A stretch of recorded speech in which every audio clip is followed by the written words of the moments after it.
শহীদ রাষ্ট্রপতি জিয়াউর রহমানের হত্যাকারী মোজাফফর হোসেনকে ঢাকা থেকে গ্রেফতার করা হয়েছে। তিনি দীর্ঘ ৪৫ বছর ধরে পলাতক ছিলেন। বর্তমানে তিনি সেনা হেফাজতে আছেন। এটি গোয়েন্দা সংস্থার একটি অভূতপূর্ব সাফল্য। বহুল আলোচিত তনু হত্যা মামলার আসামি এবং শরীফ ওসমান হাদি হত্যা মামলার আসামিকে পার্শ্ববর্তী দেশ থেকে গ্রেফতার এবং দেশে প্রত্যর্পণের উদ্যোগ গ্রহণ করা হয়েছে। পুলিশের সাবেক মহাপরিদর্শক বেনজির আহমেদকেও ইন্টারপোলের সহযোগিতায় দুবাইতে গ্রেফতার এবং দেশে ফিরিয়ে আনার প্রয়োজনীয় আনুষ্ঠানিকতা চলমান। জুলাই আগস্টে ছাত্র জনতার গণ অভ্যুত্থানের প্রেক্ষিতে জাতীয় সংসদে জুলাই যোদ্ধাদের দায় মুক্তি আইন পাস। সন্ত্রাস বিরোধী আইনে কোনো রাজনৈতিক দল বা সংগঠনের কার্যক্রম নিষিদ্ধ করার বিধানকে সম্পৃক্ত করে জাতীয় সংসদে সন্ত্রাস বিরোধী সংশোধন বিল পাস এবং ফ্যাসিবাদী সে অপশক্তি আওয়ামী লীগের রাজনীতির ক্ষেত্রে আমাদের একটি প্রাতিষ্ঠানিক এবং সংসদীয় সিদ্ধান্ত গ্রহণ। আদালতে দণ্ডপ্রাপ্ত আওয়ামী লীগ নেত্রী শেখ হাসিনাকে ফিরিয়ে আনার লক্ষ্যে ভারত সরকার কাছে প্রত্যর্পণের যে বিষয় সেটি প্রক্রিয়াধীন। দেশ জুড়ে যে কোনো কেনাকাটায় 10,000 টাকার বেশি অফার, তাই পেমেন্ট মানে বিকাশ। মাননীয় প্রধানমন্ত্রী জনাব তারেক রহমানের নেতৃত্বাধীন সরকারের মাত্র 150 দিন অর্থাৎ 5 মাস পূর্ণ হয়েছে।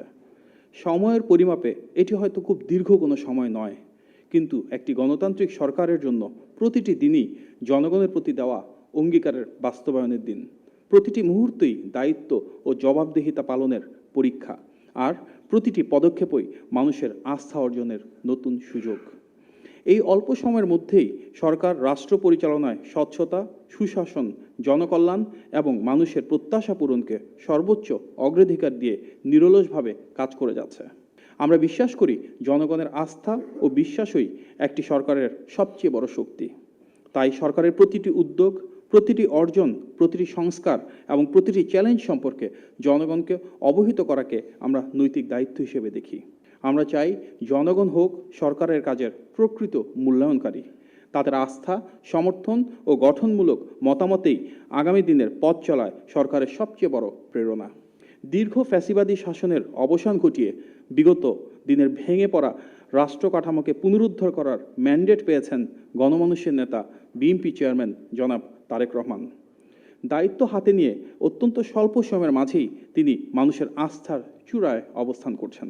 গত 5 মাসে জনগণের আস্থা, ভালোবাসা ও সমর্থন, ইশতেহারের আলোকে সব শ্রেণী পেশার মানুষের স্বার্থ রক্ষা, স্বল্প সময়ের চ্যালেঞ্জ মোকাবেলায় অনবদ্য সফলতা, জনগণের স্বাধীনতা ও দেশের সার্বভৌমত্বের সর্বোচ্চ অগ্রাধিকার এবং গণমানুষের প্রধানমন্ত্রীর রাষ্ট্রনায়কোচিত নেতৃত্ব, এই বহুমাত্রিক অর্জনের 5টি দিক দেশের রাজনৈতিক ইতিহাসে এক নতুন দিগন্তের উন্মোচন করেছে।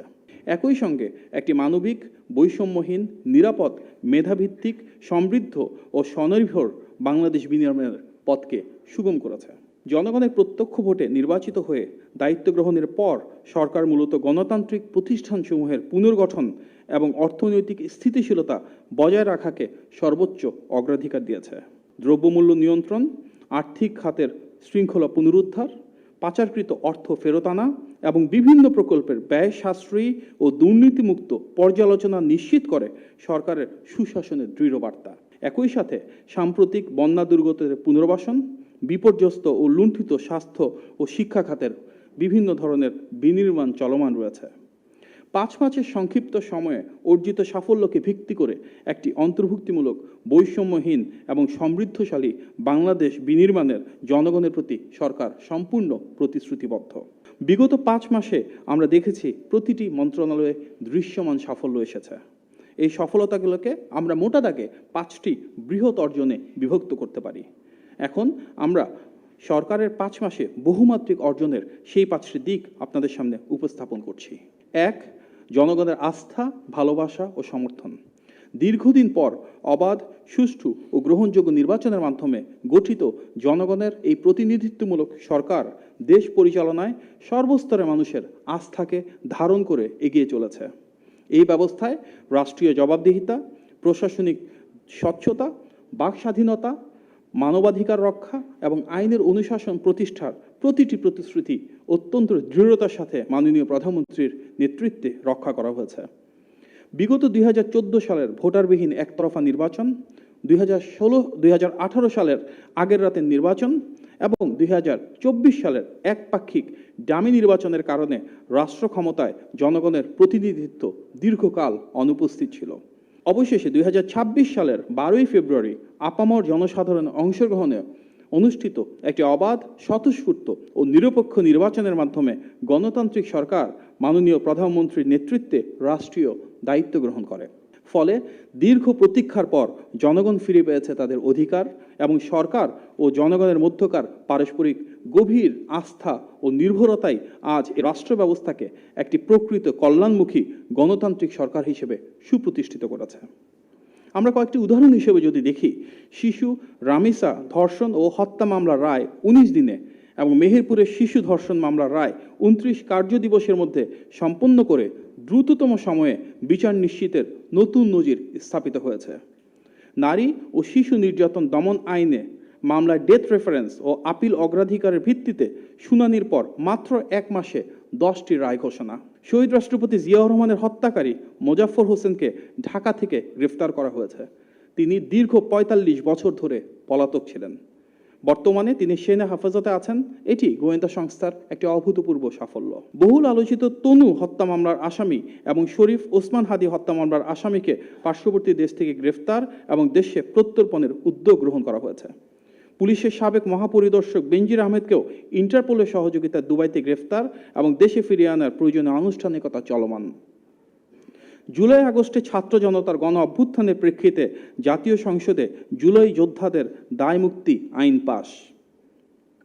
সন্ত্রাস বিরোধী আইনে কোনো রাজনৈতিক দল বা সংগঠনের কার্যক্রম নিষিদ্ধ করার বিধানকে সম্পৃক্ত করে জাতীয় সংসদে সন্ত্রাস বিরোধী সংশোধন বিল পাস এবং ফ্যাসিবাদী সে অপশক্তি আওয়ামী লীগের রাজনীতির ক্ষেত্রে আমাদের একটি প্রাতিষ্ঠানিক এবং সংসদীয় সিদ্ধান্ত গ্রহণ। আদালতে দণ্ডপ্রাপ্ত আওয়ামী লীগ নেত্রী শেখ হাসিনাকে ফিরিয়ে আনার লক্ষ্যে ভারত সরকার কাছে প্রত্যর্পণের যে বিষয় সেটি প্রক্রিয়াধীন। সাধারণ মানুষের আর্থিক স্বস্তি নিশ্চিত করতে বিদ্যুৎ ব্যবহারের প্রিপেইড মিটারে ধার্যকৃত অতিরিক্ত মাসিক চার্জ তাৎক্ষণিকভাবে প্রত্যাহার। গ্রামীণ স্বাস্থ্যসেবা জোরদার এবং সেই লক্ষ্যে উপজেলা হাসপাতালগুলোকে 101 শয্যায় উন্নীতকরণ। প্রতিটি ইউনিয়ন ও শহরের প্রতিটি ওয়ার্ডে থাকবে স্বাস্থ্য ইউনিট, যেখানে পাওয়া যাবে প্রাথমিক চিকিৎসা সেবা।